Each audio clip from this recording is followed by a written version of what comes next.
을미의병운동과 의열투쟁 부분을 보겠습니다. 의병운동은 크게 3번 일어나지. 을미의병, 을사의병, 그리고 정미의병. 그 중에 을미의병부터 먼저 설명을 해보겠습니다. 을미의병은 을미사변, 명성황후가 일본 낭인들에게 죽은 사건과 머리를 깎으라고 강제한 단발령 강제 시행으로 거기에 대한 반발로 일어나게 돼요. 그래서 이 을미의병은 처음으로 일어난 의병운동인데, 처음에는 유생층, 그러니까 양반이 주도했어. 유인석, 이소훈 같은 사람들은 모두 전직 관리이고 양반이고 유생 출신들이야. 그리고 근데 이 사람들이 주도했다라고 하니까 당연히 의병장들은 유생층들이 중심이 되는 거고, 거기에 의병의 병사로 참여한 사람들은 역시 평민 출신들이 많겠지. 그래서 농민, 포수, 동학농민군의 자녀 세력들이 참여를 해. 왜냐면 을미의병이 일어났을 때면 아직 동학농민운동이 일어난 지 얼마 안 지났을 때니까. 을미의병은 이렇게 일어났다가 해산이 되게 되는데, 우선 가장 중요한 이유 중에 하나였던 단발령이 철회가 되고, 그리고 고종이 의병 해산 조칙을 내려. 당시 의병장들은 대부분 양반이기 때문에 왕이 이렇게 의병 해산 조칙을 내리면 거기에 복종한단 말이야. 그리고 당연히 단발령도 철회가 됐고, 그래서 대부분 해산이 됐는데 일부 농민과 자녀 세력은 남아서 활빈당, 영학당 같은 새로운 조직을 조직해서 반침략 반봉건 활동을 계속하게 된다. 활빈당은 이 홍길동의 활빈당에서 이름을 따온 거일 거고, 이 활빈당과 영학당 등은 이제 농민 세력들이 주축이 됐기 때문에 약간 그 동학과 유사한, 동학농민운동과 유사한 주장을 하게 돼요. 그래서 잔당들은, 그러니까 의병 해산 조치가 대부분 해산되지만 자녀 세력들은 활빈당, 영학당 같은 것들을 조직했다. 그래서 이들이 주로 활동했던 시점은 1895년 이후에 이들이 활동을 했다라고 생각을 하면 될 것 같아요. 자, 그러다가 두 번째 의병이 일어나게 돼. 을사의병이라고 불러. 을사의병은 당연히 을사늑약이 중요한 원인이 돼. 외교권이 빼앗기니까 거기에 반발한 의병이 일어나게 되는 거야. 이때부터 의병은 국권 회복 운동의 성격을 띠기 시작합니다. 당연히 을사늑약으로 우리나라의 국권이 본격적으로 위기에 빠졌기 때문에 국권 회복 운동의 성격을 띠게 되는 거지.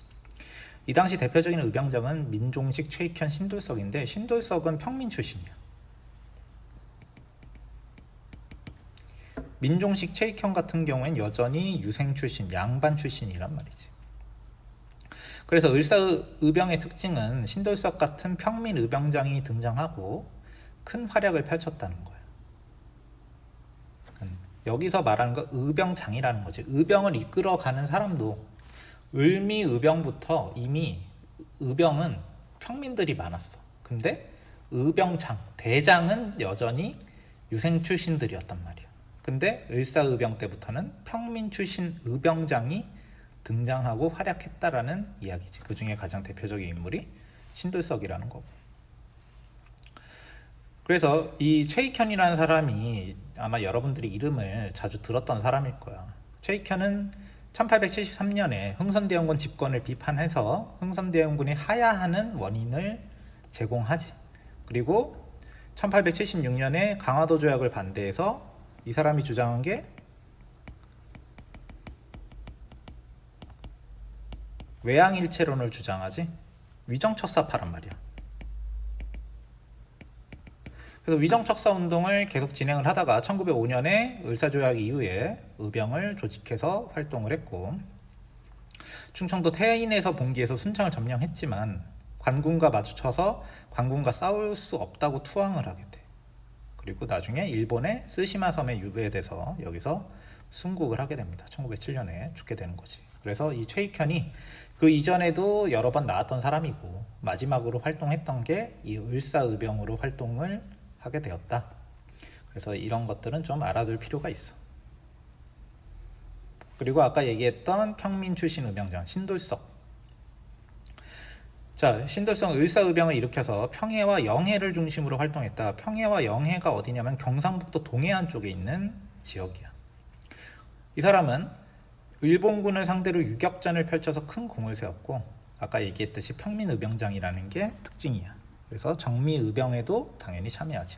을사의병과 정미의병은 사실 좀 연결되어 있어. 시간 차이도 얼마 나지 않고 을사의병 때 활동했던 사람이 쭉 활동을 유지하면 자연스럽게 정미의병으로 옮겨가게 되는 거야. 시간이 2년밖에 차이가 안 나니까. 그럼 왜 구별을 하냐? 정미의병을. 의병의 성격이 많이 변화됐기 때문이야. 정미의병은 왜 일어나게 됐냐면 1907년 헤이그 특사 사건으로 고종이 강제 퇴위가 되었고 강제 퇴위된 이후에 대한제국의 군대도 해산이 되게 돼. 그래서 이 군대 해산으로 인해서 의병운동은 새로운 모습을 띠게 된다. 우선 대한제국의 군인이 해산된 군인들이 거기에 불복하고 의병에 참여하면서 의병의 조직력과 전투력은 당연히 강화되겠지. 그전에는 농민 출신들이 일으켰다면 이제는 어찌됐건 군인으로서 훈련을 받은 사람들이 의병에 참여했기 때문에 조직력과 전투력이 강해질 수밖에 없어. 그래서 이 정미의병은 전국적인 의병 전쟁으로 발전해서 전국에서 여러 지역에서 그러니까 아주 규모가 커졌다는 거야. 그리고 의병 주도 계층도 다양화돼서 을사의병 때부터 평민의병장이 등장했다고 하는데 정미의병 때가 되면 평민의병장의 숫자가 굉장히 많아져서 다수를 차지했다. 과반수 이상이 평민의병장이었다는 거지. 그래서 이렇게 규모가 커진 의병은 13도 창의군을 결성해서 이인영을 총대장으로 삼아. 이인영은 유생 양반 출신이야. 그래서 각국 영사관의 의병을 국제공법상의 교전단체로 인정해 줄 것을 요청해. 그러니까 우리는 그냥 게릴라가 아니고 당당한 국가의 군대다. 국가 간의 전쟁이다라는 것을 교전단체로 인정해 줄 것을 요청한 거지. 그리고 아까 얘기했듯이 규모가 커졌기 때문에 서울을 되찾기 위한 서울 진공 작전을 벌여. 물론 일본군의 공격으로 실패하게 되지만 이런 시도까지 했단 말이야. 서울 진공 작전이 실패한 이후에도 의병은 사라지는 게 아니고 전국 각지에서 투쟁을 이어가게 되지. 그래서 일본은 남아있는 의병을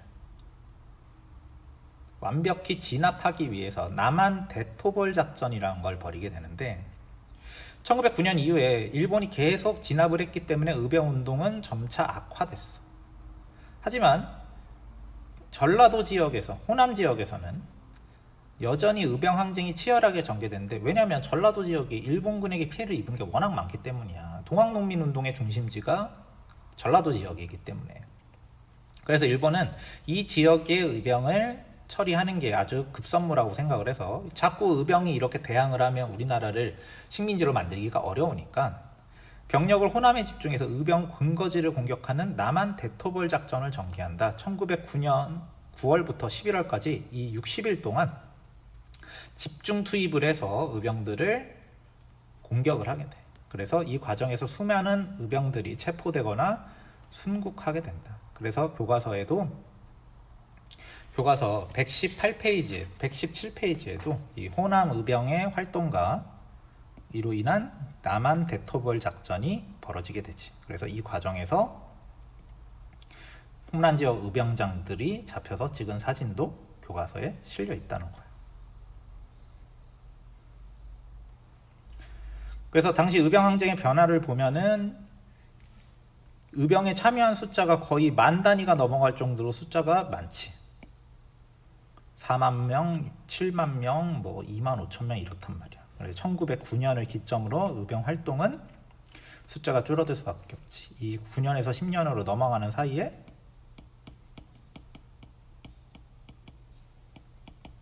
남한 대토벌 작전이 벌어진단 말이야. 하지만 이렇게 만 단위가 넘는 사람들이 의병으로 참여할 정도로 우리나라의 저항이 거셌다는 거지. 심지어 한일 병합이 1910년인데 그 이후에도 의병 활동을 하는 사람이 존재했다 이거야. 그래서 여기 117페이지를 보면 여러 지역의 의병장들이 소개되어 있지. 뭐 이강년, 이 사람들이 이제 언제 의병을 일으켰는지. 동그라미, 파란색 동그라미는 을미의병이고, 빨간색 세모는 을사의병이고, 초록색 네모는 정미의병이지. 그러면 이강년 같은 경우에는 여기 보면 정미의병 때 봉기한 이강년이지. 근데 을미의병 당시에 유인석 희화에서 의병 활동을 했다고 하니까 이 사람은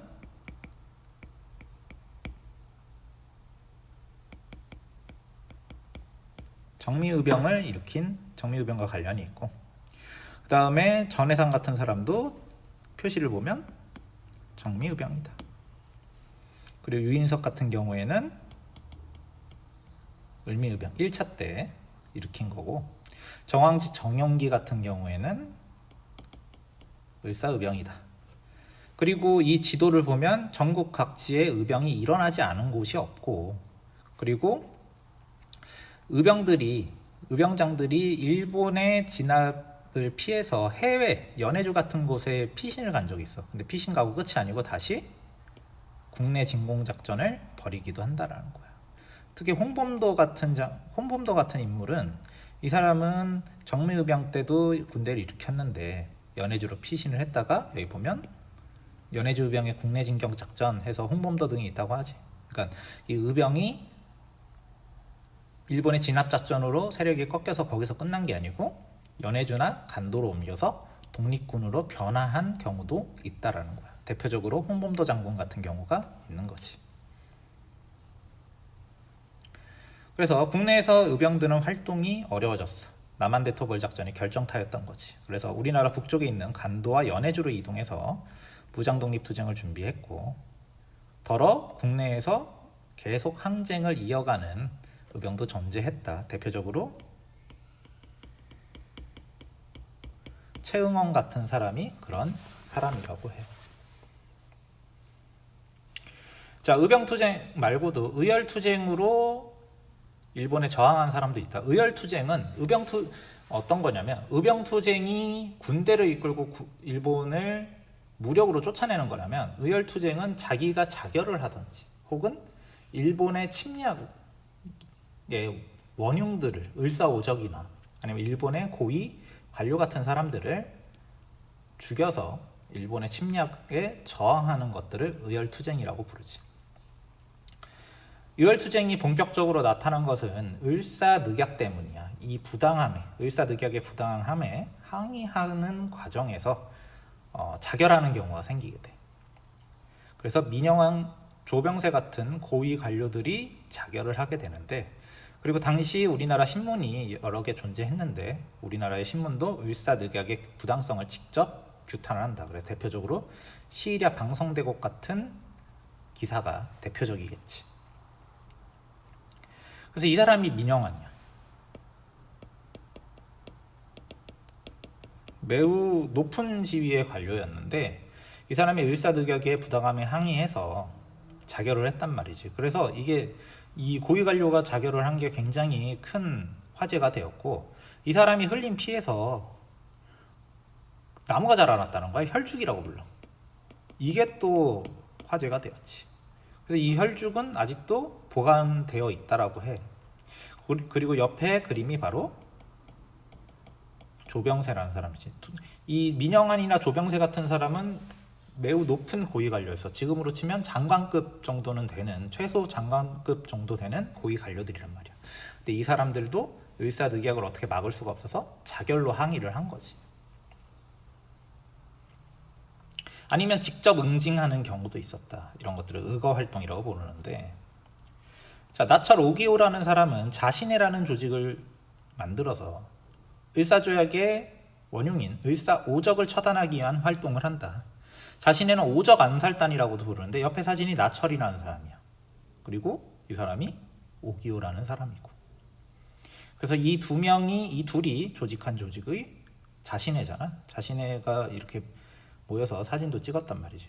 안타깝게도 을사오적 중에 한 명도 죽이지는 못했지만 이런 활동을 했다라는 거지. 나철 같은 경우엔 나중에 대종교라는 종교를 만들고, 이 대종교는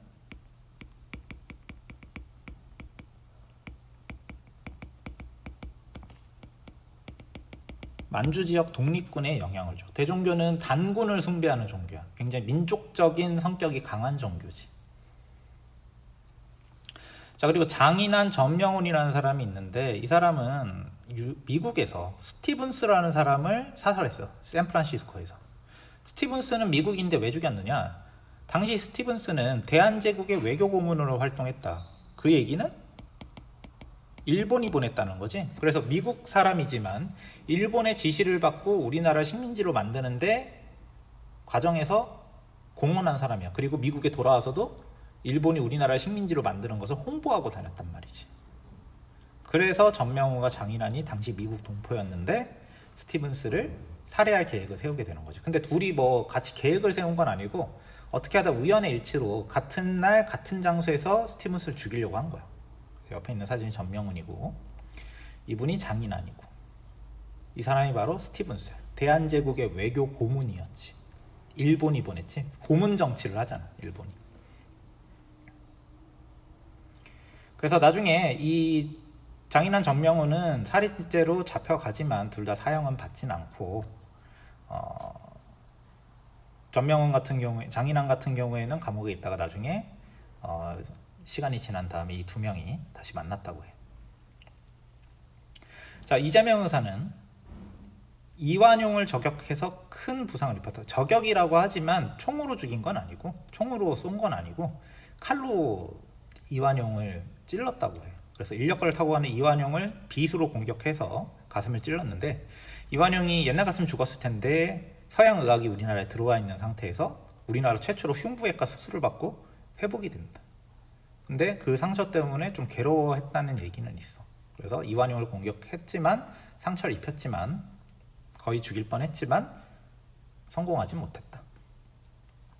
안중근 의사는 유명하지. 안중근 의사는 이토 히로부미를 죽인 걸로만 유명하지만 그 이전에 의병 활동도 벌였어. 두만강 일대에서 의병 활동을 벌였고, 하얼빈에 온 이토 히로부미를 저격해서, 이번엔 진짜 총으로 쏜 게 맞아. 1909년 10월에 저격해서 처단을 하게 된다. 그리고 감옥에 잡혀간 동안에도 일본의 한국 침략을 굉장히 비판하고 당당하게 비판했고, 동양 평화놀이라는 책을 써서 침략 행위를 비판하게 되지. 이 사람이 이토 히로부미지. 우리나라 을사조약을 주도했고, 을사조약 이후에 우리나라를 간섭하기 위해 만들어진 통감부의 초대 통감이기도 해.